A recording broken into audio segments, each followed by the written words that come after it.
Hey, what's up guys, Walrus here, and today I've got some Noshahr TDM for you, but the topic of the video is going to be about the M16, not about anything like balance or any of the controversial shit. I will say it's the best assault rifle in the game. I don't think it's overpowered.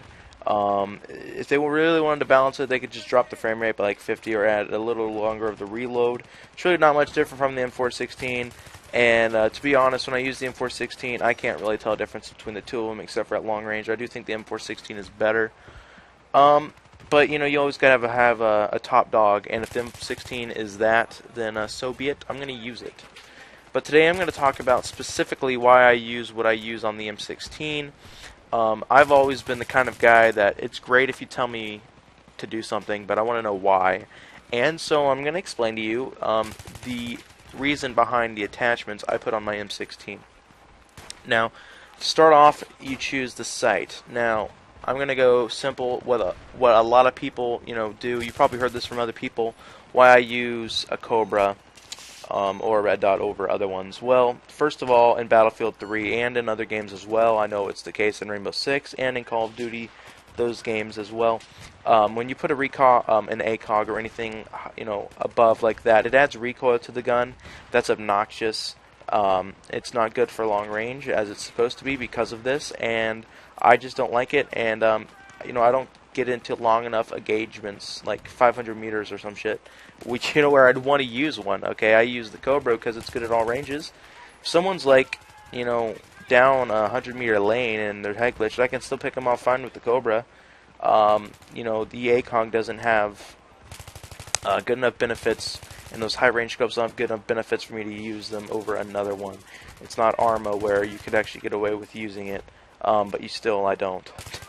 But that's another video. Now the holographic, a lot of people sort of use. Sometimes I'll pick up a kit, I'll have a holographic, and I will hate it because the sensitivity for the holographic and the Cobra sights are different. I should say the non-magnified scopes and then the holographics, both the Russian and the American version, they've got a lower sensitivity. So if you're used to looking down a Cobra or looking at a red dot sight, holographic is gonna throw you off. Plus the holographic sight is too big. The actual red dot on them, especially on the American one, I find it just be too big to actually be accurate with. You can't actually pick out individual people. I think it's not good. Now I'll go into red dot versus Cobra. I used to use the red dot a little bit more, but I've definitely moved on to the Cobra, and I've always liked the Cobra a little bit more. Now this is definitely a personal preference. Use whatever you're more comfortable with, but I'll tell you why I use the Cobra over the red dot. The Cobra has a smaller metal prong around it, and it actually enhances the iron sights. The red dot goes at the top of the iron sights, but the Cobra is the iron sights of the weapon. It's just like an outline of them, which I really like. I prefer that to just a red dot. I find that the Cobra is easier to use side to side. Vertical, I don't have any problems, but when it comes, up and down, I'll use layman's terms. Up and down, I can do either with the red dot or a Cobra, but when I'm going side to side, I find that the Cobra is a little bit, more accurate for me, in my opinion. Obviously, don't use a sight that you're not comfortable with. I'm just saying that when it comes to side-to-side recoil and side-to-side target acquisition, I find that the Cobra is better, more accurate, and usually more swift as well. And I find that the Cobra is just a little bit more of a headshot machine, so that is why I use the Cobra. And then back to the whole thing, also that the actual sight is smaller, so it takes up less of your peripheral vision, which is good because you want to see around your enemies. Because what if it's a medic train, something like that? Pick one off. Well, red dot, you might not be able to see him. Cobra, you see him, you switch to him, you get a kill. Congratulations. Now I'll go to the Foregrip next. This is a big debate, sort of. I'm not sure why it is. Foregrip versus no foregrip. A lot of people say don't use the foregrip at range. I use the foregrip at every range. I use the foregrip on every map. I actually like to warm up playing Team Deathmatch on Tehran Highway because I like the map. It's dark. It's gritty. I like that. I wish there were more maps like that in Battlefield 3. Another one I like to warm up on is Noshahr, which you see here. I really don't play Team Deathmatch that much. I don't like the non-objective gameplay. If I wanted that, I'd go play Call of Duty. But, this was my first game of the day. I was warming up. I was getting my shot back. And so I was just playing some TDM, and the Tehran server I like was full at the time, so I just hopped in this one. Anyways, the reason I use Foregrip is the M16, while it has, and it actually does technically have fairly decent up and down recoil. It's higher than actually most of the assault rifles in the game. It's actually got fairly decent side-to-side recoil as well, equal, to the AEK. As far as the right side recoil goes, equal to the M416, equal to the AK-74M, equal, even more than like the L85 Scar LDS kind of things. So it's a mid-range recoil assault rifle. A lot of people think it's not. The main reason that makes it so good, or makes it the recoil so manageable, is the foregrip. Alright, so the M16 has a 0.1 to the left of recoil. Like when you shoot, it's going to go 0.1 to the left. And when you shoot the M16, it's going to go 0.4 to the right. So what does that mean? That 0.1 is going to negate a tenth, or 0.1 of that 0.4. So you really only get 0.3. And so what that means is you're dealing with 0.3 side-to-side recoil.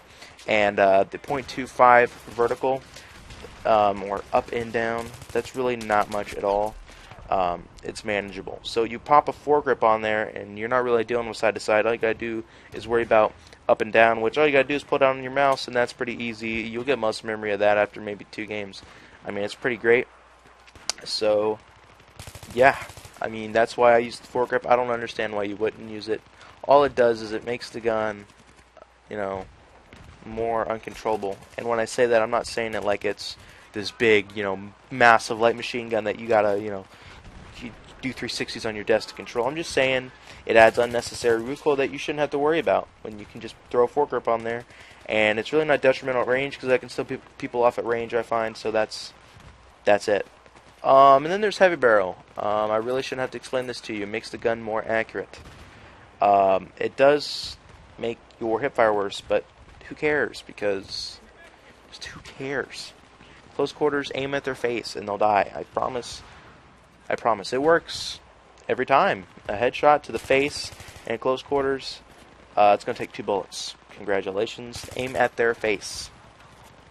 So, I guess I'll go ahead and talk 1 sec, too, because I get a lot of questions about this occasionally.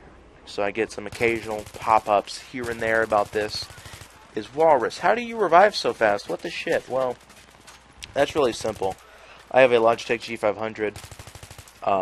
And, you can do this with any mouse, because every mouse, pretty much ever, unless you're using, like, a Mac or something, you have a middle mouse button. And my middle mouse button is set to defibs, just because it's probably what I switch to the most. As for weapon switch, I've done a keybind video, but I'll go over it here just real quick. Nothing too fancy, okay? Nothing too fancy. Not trying to be a 5-star restaurant here. I just press 2 or scroll down to get my secondary. It never kills me, so I don't care. I do have a button to get back to my primary, because literally you'll see in videos, all you gotta do is watch this video. I'll get a couple of really fast revives. I just switch to defibs, revive them, and then switch back to my primary. That's fast. And then the other ones the other thing I have bound on my my mouse is prone, because Z is a really dumb key, and I hate it. And I would, send it to the depths of hell if I could. So I just use a button on my mouse, because it's faster, more convenient, and proning in this game will save your life a lot. I mean, fast prone, just watch this video, it saves my ass a couple times in this video alone. So fast proning, very good. And that's about it. Other specifications, if you didn't know, I play on 400 DPI and like 0.10 in game. You can, if you're not sure how you do it, you actually just go into my documents, Battlefield 3 or something like that. I'm pretty sure that's the path file directory or whatever, and you just go and it'll say sensitivity, and then it'll have a big number.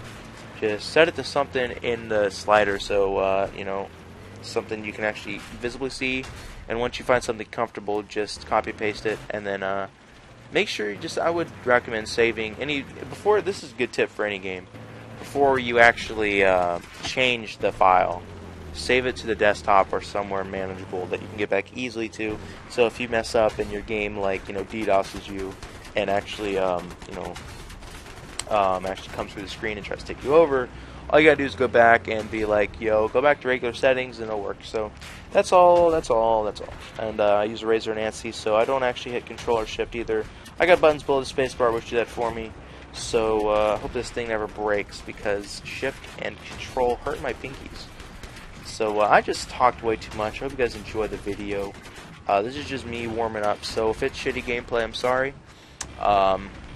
I would like to say thank you all. I reached 300 subscribers. That is pretty cool. And yeah, big thanks to all you guys. Glad you enjoy my content.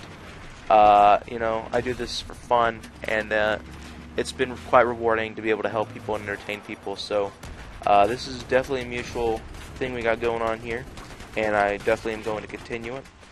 Thank you guys. I hope you guys enjoyed the video. If you did, please leave a like and maybe comment. You know, tell me you love me. Makes me feel good about myself. Thanks, guys. Walrus out.